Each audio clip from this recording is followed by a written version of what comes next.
और Motilal Oswal financial services के joint managing director Ramdev Agrawal हमारे साथ कार्यक्रम में शामिल हो रहे हैं। और यहाँ पर मैं आपको बता दूं कि आज वेल्थ क्रिएशन अवार्ड्स दिए जाने हैं मोतीलाल फाइनेंशियल सर्विसेज की तरफ से। अग्रवाल साहब, स्वागत है सीएनबीसी आवाज पर आपका। सबसे पहले तो ये बताएं कि वेल्थ क्रिएशन स्टडी जो आप हर साल करते हैं, इस स्टडी में क्या खास बातें निकल कर आई हैं? धन्यवाद। इस स्टडी में ये 15वां स्टडी है और इसमें खास बात यह है कि इस बार हमने एक स्टडी करने की कोशिश की है कि investing in unknown and unknowable. So होता क्या है कि जो शेयर बाजार में आते हैं हम लोग, so we come here to make lot of money, big money. Now big money comes only if you put your investment into a situation where the outcome is unknown और unknowable. Now, what is unknown and unknowable? I mean, unknown is very clear.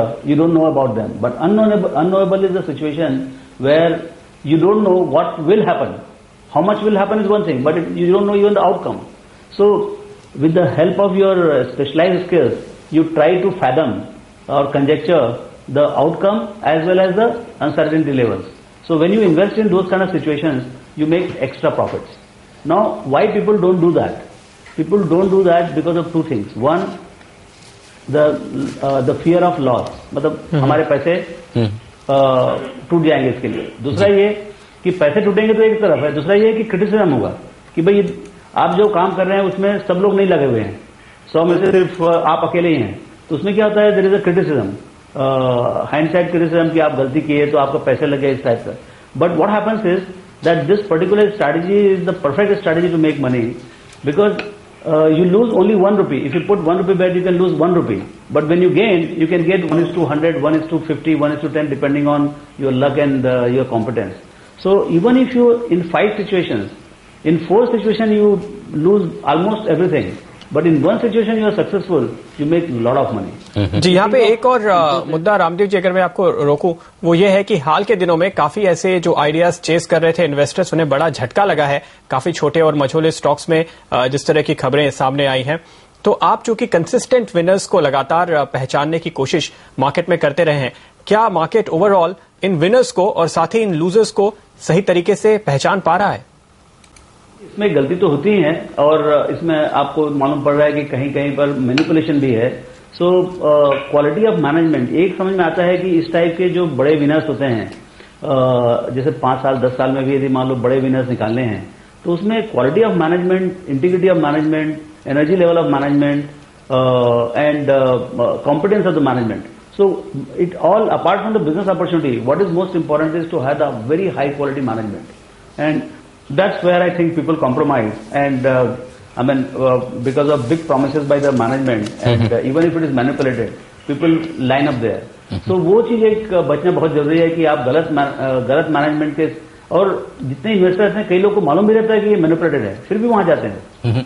Agarwal साहब, ये बताएं कि अब यहां से अगले 3 से 5 सालों का अगर नजरिया रखें, जनरली आप 5 सालों की वेल्थ क्रिएशन स्टडी करते हैं, तो अगले 5 साल में कौन से ऐसे सेक्टर्स होंगे जो इन्वेस्टर्स के लिए सबसे ज्यादा वेल्थ बना सकते हैं, और उनमें कौन से लीडर्स होंगे, कौन से स्टॉक्स होंगे, कौन सी कंपनियां होंगी जो आप समझते हैं कि काफी बेहतर करेगी?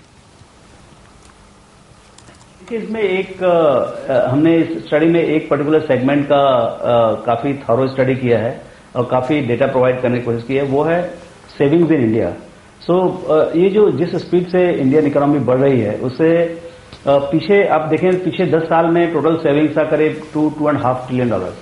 अगले 10 साल में सेविंग्स होगा करीब $11-12 trillion. So size of the banking opportunity is almost 5 to 6 times. And every bank is not geared up to seize on that opportunity.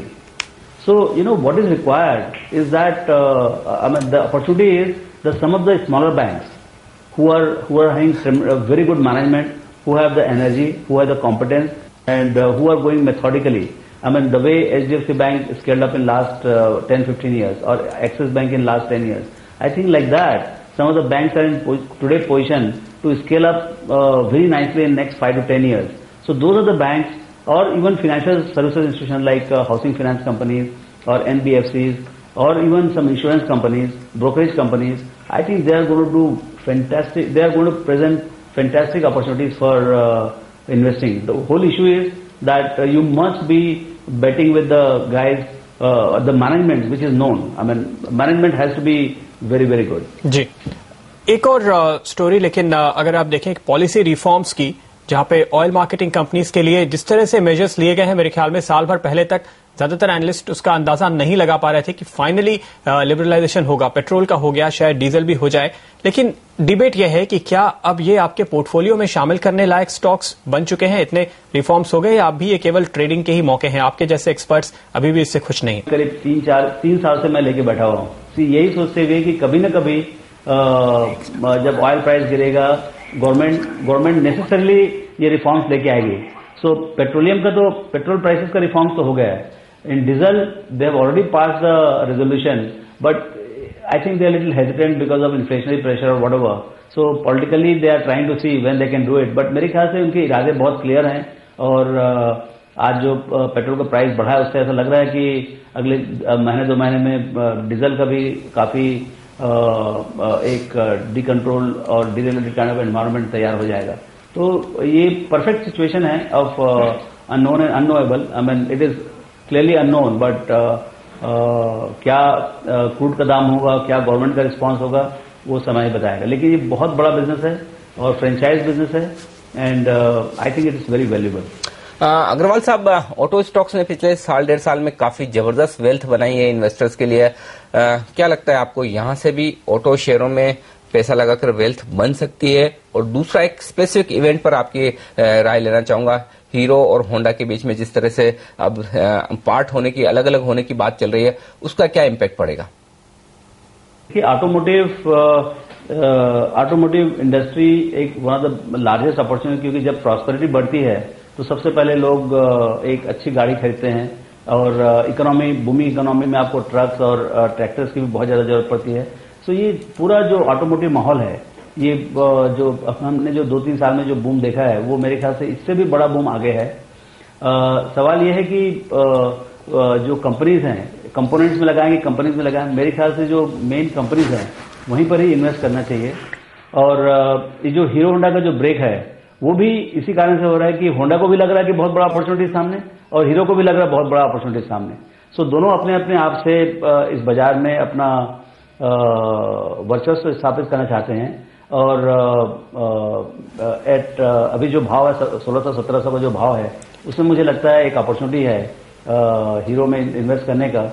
लेकिन वो तब मालूम पड़ेगा जब कल सब मालूम पड़ेगा कि क्या क्या उनके कंडीशंस हैं, और कितना रॉयल्टी बढ़ेगा, घटेगा, या कब ब्रेक होगा, क्या सपोर्ट होगा आगे। और सब बातें कल मालूम पड़ेगी। लेकिन मेरे को लगता है कि करंट प्राइसेस में 1600-1700 के भाव में there is an opportunity to buy into Hero stocks. तो हीरो होंडा आप कह रहे हैं खरीदारी के मौके नजर आते हैं इस पूरे कंफ्यूजन के दौर में। एक और सेक्टर जिसको करीब राइट ऑफ कर दिया है मार्केट ने, वो है टेलीकॉम का। जिस तरह से घोटाले निकल कर आए और पहले पॉलिसीज की वजह से कंपनीज को झटका लग गया, क्या एक हम कहें कि टेलीकॉम स्टोरी खत्म हो गई? भारती का जो सफर हमने करीब 20 रुपए से देखा और मल्टी बैगर साबित हुआ, वो सब कुछ ओवर? एक तरीके से तो कहानी ऑलमोस्ट एक डेड एंड तक पहुंच गई थी। लेकिन जो अभी जो स्कैम बाहर आया, जो रिफॉर्म्स हो रहे हैं और होपफुली आगे होंगे, जो स्टेप्स लिए जाएंगे, उससे क्या होगा कि टेलीकॉम अपॉर्चुनिटी तो बहुत बड़ी अपॉर्चुनिटी है, और इसके लिए बहुत कैपिटल भी चाहिए। सो प्रॉफिटेबिलिटी इज ऑल्सो इम्पोर्टेंट। खाली लॉस लिख के आप बहुत आगे बढ़ने वाले नहीं है। सो जो एक विश्व में इंडियन टेलीकॉम का जो पहले दशक में जो एक ब्रिलियंट स्टोरी निकला था, मेरे ख्याल से there is another opportunity to repeat this particular innovation and story of Indian telecom in the from 2010 to 2020 if the regulations are good, and जो गलत काम किए हैं उनको वो अलग कर दें, और यहाँ से यदि रेगुलेशंस अच्छे हों तो मेरे ख्याल से एक बहुत बड़ा अपॉर्चुनिटी है टेलीकॉम कंपनीज को आगे बढ़ने का। अग्रवाल साहब, बहुत बहुत शुक्रिया।